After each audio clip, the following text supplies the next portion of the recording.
तुकाराम. माऊली ज्ञानेश्वर महाराज की जय.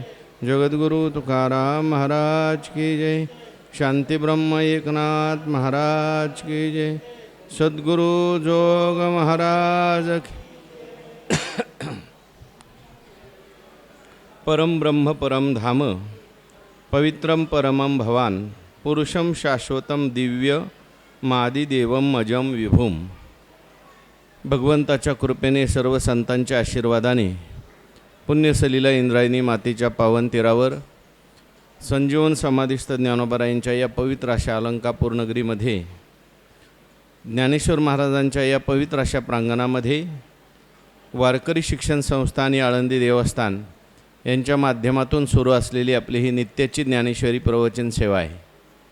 सेवेकरता उपस्थित सर्व भाविक भक्त श्रोते सज्जन माता भगिनी सर्वांच्या चरणी वंदन करून आपण सर्वांनी मिळून ही चिंतन सेवा करायची. अजून थोडा आवाज वाढवा. भगवान श्रीकृष्ण परमात्मा अर्जुनाचा निमित्त करून दिव्य असा गीतेचा उपदेश करतात आणि तो गीतेचा उपदेश ज्ञानेश्वर महाराजांनी ज्ञानेश्वरीच्या माध्यमातून आपल्याला सांगितलेला आहे.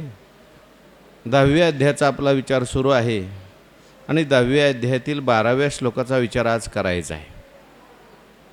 भगवान श्रीकृष्ण परमात्मा अर्जुनाला आश्वासन देतात, जे कोणी माझे भक्त माझं भजन करतात चिंतन करतात त्यांच्यावर मी अनुग्रह करतो आणि अनुग्रह केल्यानंतर त्यांना माझं यथार्थ स्वरूप कळतं.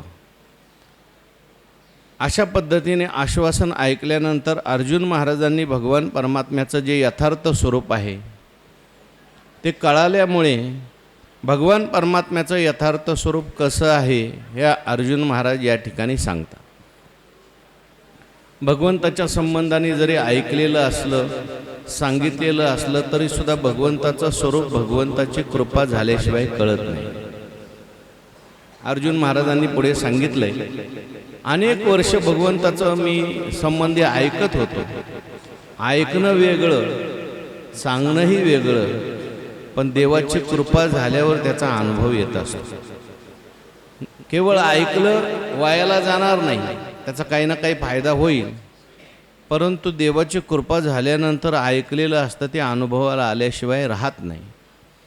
म्हणून भगवान परमात्म्याचा अनुभव आता अर्जुनाला येऊ लागलेला आहे आणि भगवान परमात्म्याचं यथार्थ स्वरूप अर्जुन महाराजांना कळलं.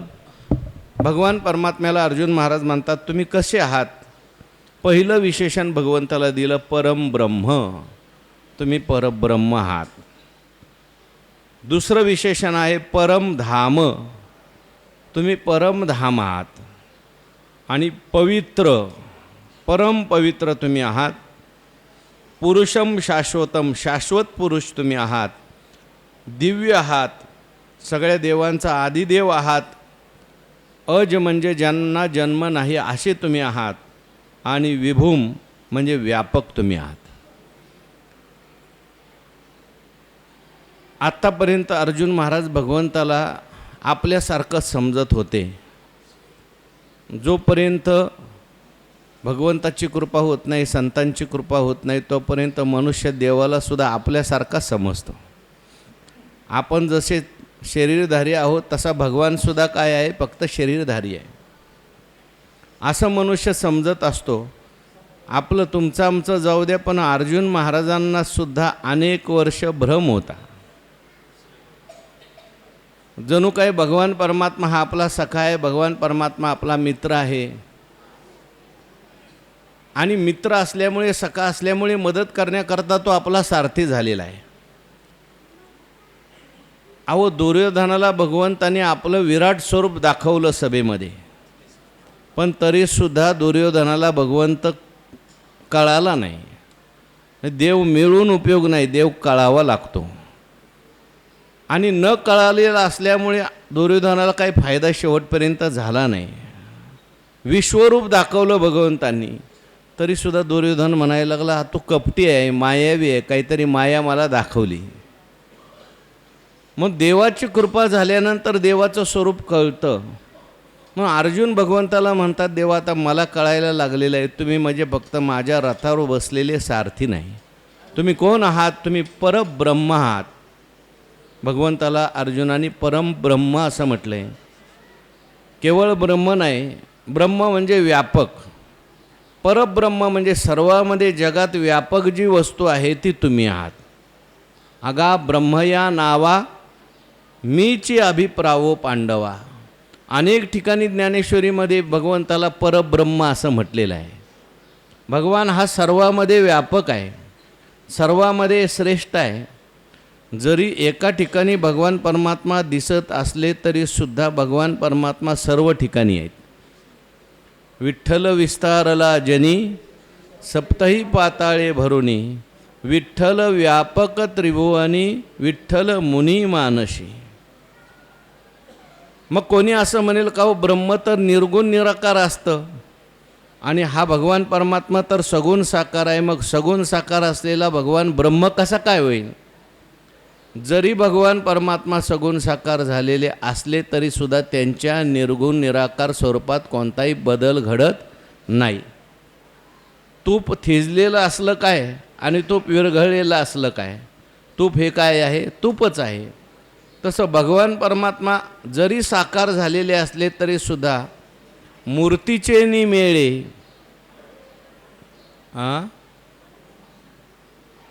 मूर्तची होऊनी खेळे परी अमूर्तपण न मेळे दादुलियाचे. भगवान परमात्मा म्हणतात जरी मी मूर्त झालेलो असलो तरी अमूर्तच आहे. मी निर्गुण निराकार जसा आहे तसाच आहे. जरी सगुण साकार झालेले असले तरी कुठल्याही नामरूपाच्या धर्माने भगवान लिप्त होत नाहीत. प्राकृत मनुष्यासारखे रागद्वेष जरी भगवंताच्या अंतःकरणात दिसले, मग भगवंताला ब्रह्म कसं म्हणायचं? ब्रह्माच्या ठिकाणी कुठल्याही प्रकारे रागद्वेष नसतात, पण तरीसुद्धा भगवान परमात्म्याच्या ठिकाणी हे रागद्वेष दिसत असले तरीसुद्धा ते रागद्वेष खरे नाही. कृष्ण कोपोनी जाते मारी तो पावे परब्रह्म साक्षात्कारी. देवाने रागाने एखाद्याला मारलं तर तो ब्रह्मरूप होऊन जातो. म्हणून तुमचा राग वेगळा, आमचा राग वेगळा आणि देवाचा राग वेगळा आहे. म्हणून भगवान परमात्मा हे ब्रह्मरूप आहेत जरी सगुण साकार असले. आपण रामायणातला दृष्टांत सांगून आलो. भगवान शंकर आणि सती माता दोघंही रामायण ऐकण्याकरता आले. रामायण ऐकलं जात असताना देवाचा अवतार झालेला होता आणि भगवान परमात्मा दंडकारण्यामध्ये सीतामातेचं हरण झालेलं असल्यामुळे शोक करत होते. झाडाझुडपांना विचारत होते, हे माझी सीता तुम्ही पाहिली का? आणि हे सगळं पाहिल्यानंतर भगवान शंकरांना असं वाटलं, बघा आपण आता रामायण ऐकून आलो आणि लगेच आपल्याला देवाचं दर्शन झालं, देवाची लीला पाहायला मिळाली. आपलं भाग्य आहे खरं आपण रामायण ऐकलं की ऐकल्याबरोबर देवाचं दर्शन. आणि म्हणून भगवान शंकरांनी विचार केला आता देवाची लीला चालू आहे, या लीलेमध्ये विक्षेप करायचा नाही, म्हणून लांबूनच नमस्कार केला. जय सच्चिदानंद, जय सच्चिदानंद म्हटलं, जय सच्चिदानंद. आणि सतीमातेने पाहिले आणि ती म्हणायला लागली तुम्ही सच्चिदानंद कोणाला म्हणता? म्हटलं हे काय समोर आहे ते. हे सच्चिदानंद कसं काय? हा देव कसा काय? हे ब्रह्म कसं काय? कारण देवाला सगळं काही कळतं आणि याला तर आपली पत्नी कोणी नेली हे कळत नाही. रडतोय. तेव्हा सतीला भगवान शंकरांनी सांगितलं ही देवाची लीला आहे. तुम्हाला आम्हाला समजून सांगण्याकरता, काय समजून सांगण्याकरता, मी भक्तांच्या करता कसा रडतो किंवा आसक्ती असेल, प्रेम असेल तर माणसाला कसं रडावं लागतं हे समजून सांगण्याकरता देवाची लीला चाललेली आहे. पण हे ब्रह्म आहे. जरी भगवान रडत असले तरी याला तू सामान्य समजू नको, मनुष्य समजू नको. सगळं रामायण सांगावं लागलं, सतीला पार्वती व्हावं लागलं. कशाकरता सांगितलं? भगवान जरी त्या ठिकाणी सर्व लीला करत असले तरीसुद्धा जन्मकर्मच मे दिव्यम एवं यो वेत्ती तत्वतः. पुढं काय? त्यक्त्वा जन्म, हो, जन्मकर्मच मे दिव्यम एवं यो वेत्ती तत्वता. भगवान म्हणतात माझं जन्म आणि कर्म दिव्य आहे. जो तत्वता कोणी जाणतो, त्यक्त्वा देहम पुनर्जन्म नैती मामेती सोर्जुन म्हटलेलं आहे. भगवान परमात्मा त्या ठिकाणी दिव्य आहेत, त्यांचं चरित्र दिव्य आहे. म्हणून अर्जुन भगवंताला म्हणतात, मी आत्तापर्यंत तुम्हाला रथावर बसलेलं समजत होतो, माझा मित्र सखा समजत होतो, पण तुम्ही कोण आहात? परम ब्रह्म. ब्रह्म म्हणजे जे व्यापक आहे. केवळ परब्रह्मच नाही, तर तुम्ही परमधाम आहात. श्रेष्ठ अशा प्रकारचं धाम आहेत. धाम शब्दाचा अर्थ आहे तेजोमय, प्रकाशमय. भगवान परमात्म्याचं जे मूळ स्वरूप आहे ते प्रकाशमय आहे. किंबहुना सूर्य चंद्र यांच्या ठिकाणी प्रकाश आहे. यदादित्यगतम तेजो जगद्भासयते खिलम यच्चंद्रमशी यच्चाग्नौ तत्तेजो विद्धी मामकम. हा सगळा प्रकाश जर कोणाचा असेल तर भगवान म्हणतात माझा आहे. हो, चंद्र सूर्याच्या मानसी प्रकाशे जे, अशी ज्ञानोबारायांची होय. हो, भगवान परमात्मा म्हणतात हे चंद्र सूर्य यांच्या मनामध्ये जो प्रकाश आहे तो माझा आहे. चंद्र सूर्य हे सुद्धा प्रकाशित आहेत, पण भगवंताच्या प्रकाशाने प्रकाशित आहे, परमात्म्याच्या प्रकाशाने प्रकाशाने. जे सर्व भूतात्मक सरसी चंद्र सूर्याच्या मानसी प्रकाशे जे. म्हणून चंद्र सूर्य कडवसे असं म्हटलेले आहे. वस्तूच्या प्रकाशे चंद्र सूर्य कडवस आहेत, परमात्म्याच्या प्रकाशाने प्रकाशित झाले म्हणून त्यांना कडवस असं म्हटलेलं आहे. आणि म्हणून भगवान परमात्मा हे परमधाम आहेत. यद्गत्वा न निवर्तन्ते तद्धाम परम मम. सगळ्यांचा आश्रय भगवान परमात्मा आहेत. हे सगळं जगत जे आहे हे आश्रित आहे, आणि परमात्मा हा सगळ्यांचा काय आहे? आश्रय आहे. जसं या पृथ्वीवर अनेक प्रकारचे धूलिकण असतात आणि या सगळ्याला आश्रय आकाश आहे, त्याप्रमाणे भगवान परमात्मा हा सगळ्यांचा प्रकाशक आहे, सगळ्यांचा आश्रय आहे. आणि सगळ्यांची परमगती भगवान परमात्मा असल्यामुळे, सर्वांचं अधिष्ठान असल्यामुळे भगवंताला परमधाम असं म्हटलं आहे. परमब्रह्म, परमधाम, परम पवित्रम. भगवान परमात्म्याला अर्जुन म्हणतात, आणि म्हणून तुम्ही कसे आहात? परम पवित्र आहेत. जगामध्ये काही गोष्टी पवित्र आहेत, पण त्या गोष्टी मलिन होतात काही दिवसानंतर. पण भगवान परमात्म्याचं पावित्र्य असं आहे, सगळ्याला पवित्र करणारा भगवान परमात्मा आहे. पवित्राणाम पवित्रण्यो मंगलानांच मंगलम असं भगवंताचं वर्णन केलेलं आहे. अनेक ठिकाणी ज्ञानेश्वरीमध्ये भगवंताला पवित्र असं म्हटलेलं आहे बरं का, अनेक ठिकाणी आहे. आता काही मला वेळ नाही तेवढा सांगायला हव्या, विचार करायला. कोणाला आठवत असलं तर सांगा. भगवंताला पवित्र म्हटलेलं आहे. इतर पदार्थ पवित्र आहेत. गंगा सगळ्यांना पवित्र करते, पण गंगेच्या ठिकाणी जे पावित्र्य आलं कुठून आलं सांगा? भगवंताच्या चरणापासून गंगा जन्माला आली, म्हणून गंगेला काय आलं आहे? पावित्र्य निर्माण झालेलं आहे. सगळ्या जगातल्या वस्तू ज्या आहेत त्या पवित्र करणाऱ्या जरी असल्या तरी त्यांच्यामध्ये असलेलं पावित्र्य पण हे भगवंताचं आहे. जगातल्या त्या सगळ्या वस्तू पवित्र जरी असल्या तरीसुद्धा त्या मलिन होऊ शकतात, पण भगवंताचं पावित्र्य असं आहे की ते कधीही मलिन होत नाही. कोणाचाही स्पर्श झाला, किती जरी अपवित्र वस्तूचा स्पर्श झाला तर भगवान परमात्मा अपवित्र होतात का? नाही. पुतना राक्षसीचा स्पर्श भगवंताला झाला, पुतना पवित्र होऊन गेली, भगवान परमात्मा अपवित्र झाले नाही. पुतनेचा देह जाळल्यानंतर त्याच्यातून सुगंध सुटला, त्याचं कारण काय? भगवंताचा स्पर्श झाला. अपवित्र वस्तू ज्या आहेत त्या सगळ्यासुद्धा भगवंताच्या संबंधाने पवित्र होऊन जातात. चांबड्यासारखी अपवित्र वस्तू आहे, पण देवाच्या देवळात देवाशी संबंध आला की काय होते? पवित्र होऊन जाते. शंखासारखी अपवित्र वस्तू आहे. तसं पाहायला गेलं तर हाड मंदिरात चालतं का? अरे हाडाला जर आपण स्पर्श केला, अस्थिला स्पर्श केला तर आपल्याला सचेल स्नान करावं लागतं. पण एक हाड आहे कायम देवाजवळ बसलेलं आहे, शंख नावाचं हाड आहे. का? देवाचा आणि त्याचा संबंध आला, त्यामुळे ते पवित्र होऊन गेलेलं आहे. अपवित्राला सुद्धा पवित्र करणारा भगवान परमात्मा आहे. किती जरी अपवित्र वस्तू असली तरीसुद्धा भगवंताचं नामस्मरण केलं की तो काय होतो? हरिपाठ कीर्ती मुखे जरी गाय, पवित्र तो होय देह त्यांचा. किती जरी अपवित्र मनुष्य असला, एकदा देवाचं त्याने नामस्मरण केलं त्याचं शरीर सगळं पवित्र होऊन जातं. म्हणून ज्याच्या नामामध्ये पावित्र्य आहे म्हणून सकळ मंगळ निधी श्री विठ्ठलाचे नाम आधी.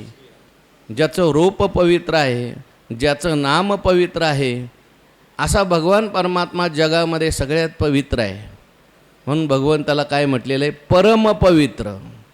सगळ्यांना पवित्र करणारा भगवान परमात्मा आहे. भगवान परमात्म्याला परब्रह्म म्हटलं. अनेक ठिकाणी ज्ञानेश्वरीत म्हटलं आहे, तव परब्रह्म अवतरणू जो षडगुणाधी करुणू तो काय तेथ नारायणू बोलत असे. अनेक ठिकाणी परब्रह्म म्हटलं आहे बरं का. हो, आणखीन एका ठिकाणी म्हटलं, ऐसे सावळेनी परब्रह्मे भक्त काम कल्पद्रुमे बोलिले आत्मा रामे संजयो म्हणे. देवाला परब्रह्म म्हटलंय. देवाला परम धाम अनेक ठिकाणी म्हटलंय. भगवंतांनी 15व्या अध्यायामध्ये सांगितलं, यद्गत्वान निवर्तन्ते तद्धाम परम मम. आणि भगवंताला पवित्रसुद्धा अनेक ठिकाणी म्हटलेलं आहे ज्ञानेश्वरीमध्ये बरं का.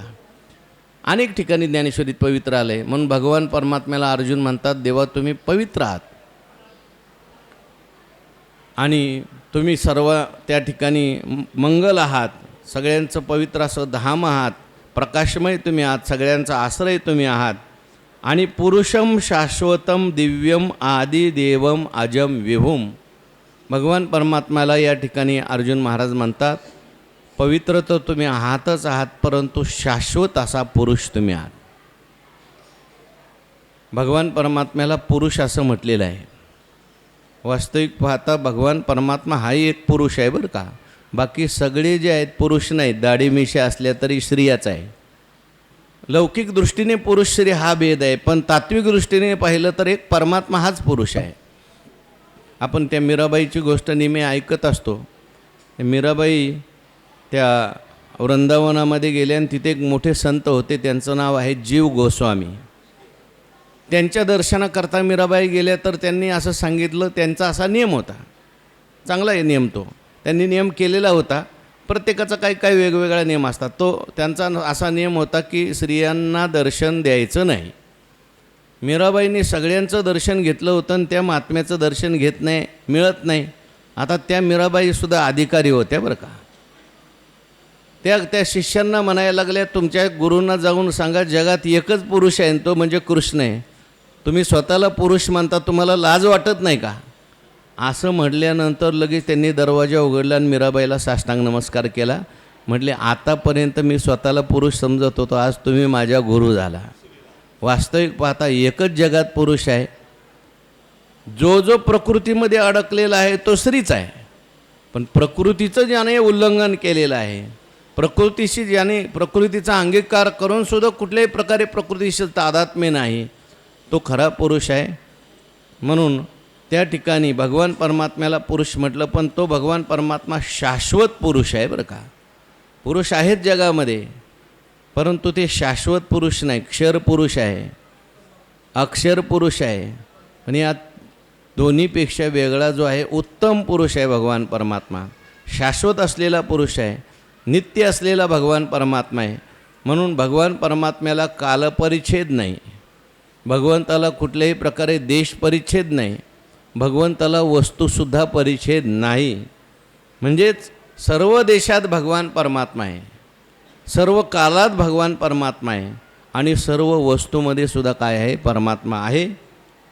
असं भगवंताचं स्वरूप जे आहे ते अर्जुन महाराजांना या ठिकाणी कळालं आहे.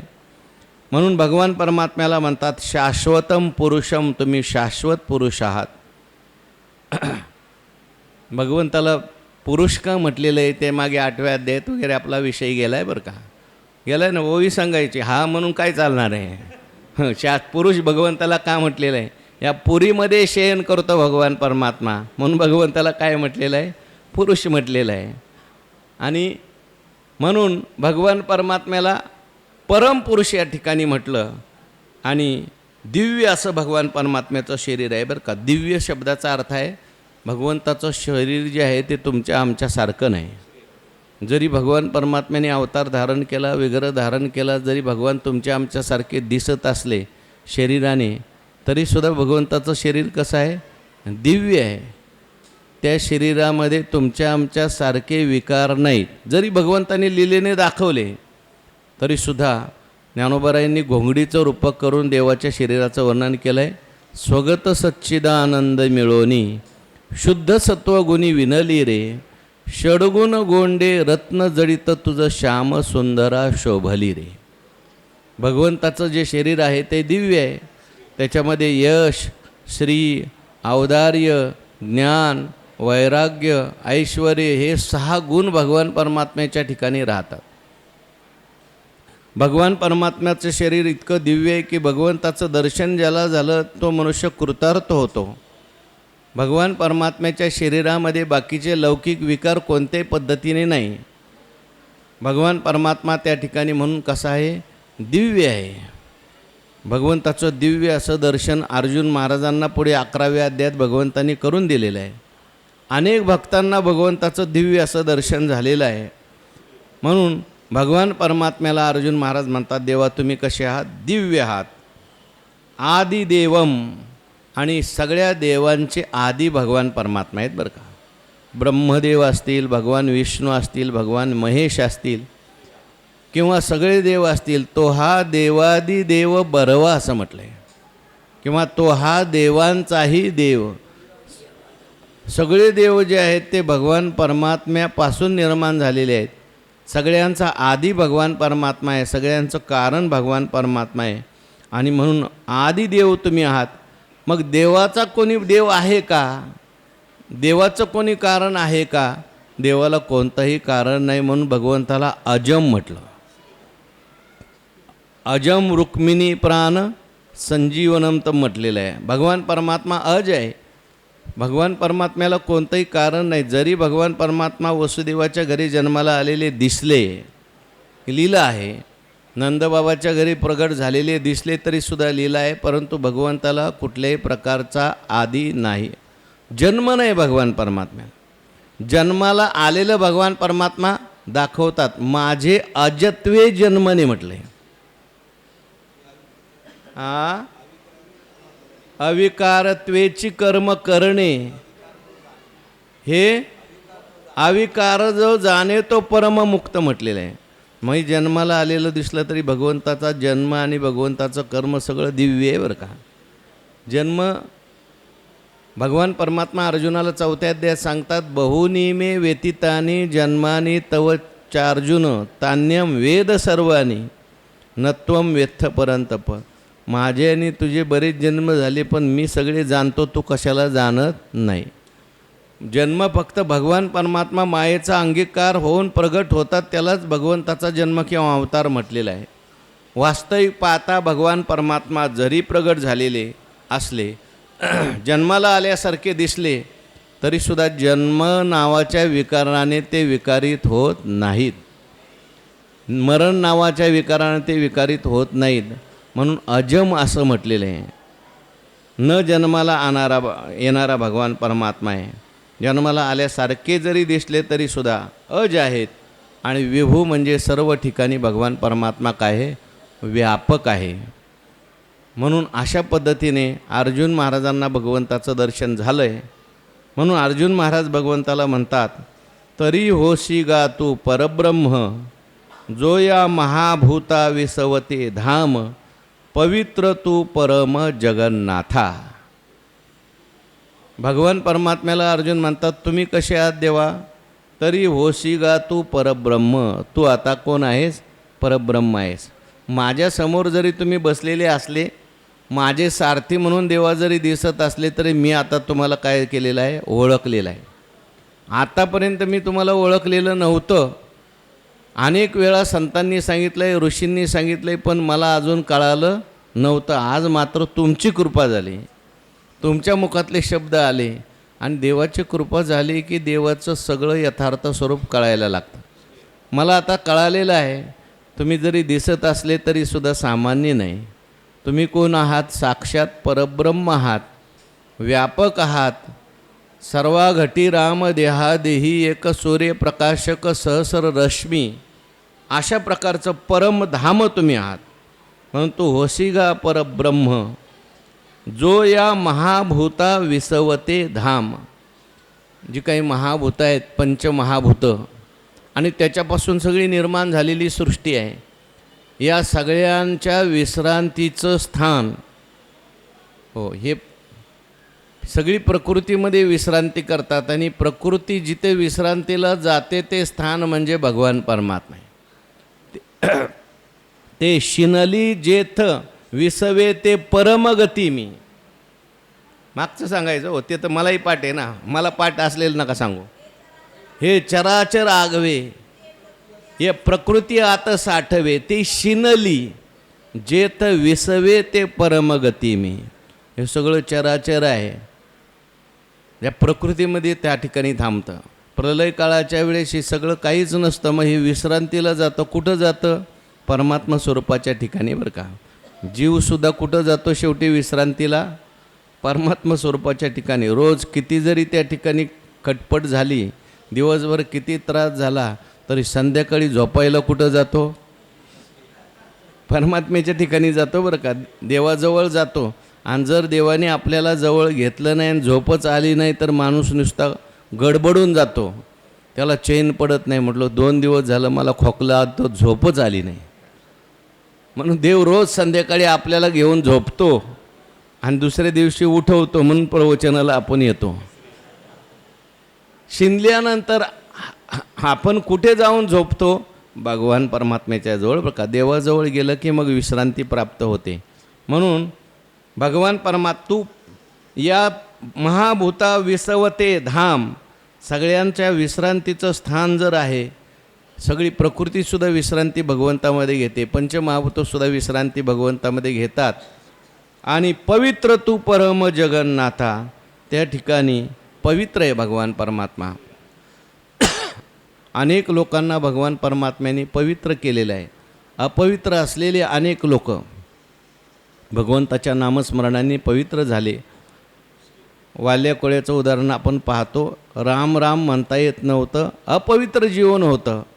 परंतु मरा मरा असं भगवंताचं उलटं ना, उलटा मंत्र जपत जुग जाना वाल्मिक भये ब्रह्म समाना. पवित्र होऊन गेलं त्यांचं जीवन. वाटपाडा कोळीकू नामस्मरे तो वाल्मिकू, नामे पावन तिन्ही लोकू. नाही, वाटपाडा कोळीकू नामस्मरे तो वाल्मिकू. हो, नाम बरवया बरवंट. नाम ज्ञानेश्वर महाराजांचा अभंग आहे. पवित्र असलेलं भगवंताचं नाम आहे. एकदा फक्त त्या अजामेळ्याने घेतलं तर त्याचाही उद्धार नामस्मरणाने झाला. म्हणून भगवान नाम परब्रह्म वेदार्थे, नाम जपुन यज्ञ तो परम, बाधू न शके स्नानादी कर्म, नामे पावन धर्माधर्म नाम परब्रह्म वेदार्थ. अधर्मालाही पावन करतं आणि धर्मालाही पावन करतं. धर्मामध्ये म्हणजे चांगल्या कामात एखादी जर त्रुटी राहिली असेल, देवाचं नामस्मरण केलं तर ती त्रुटी पूर्ण होते.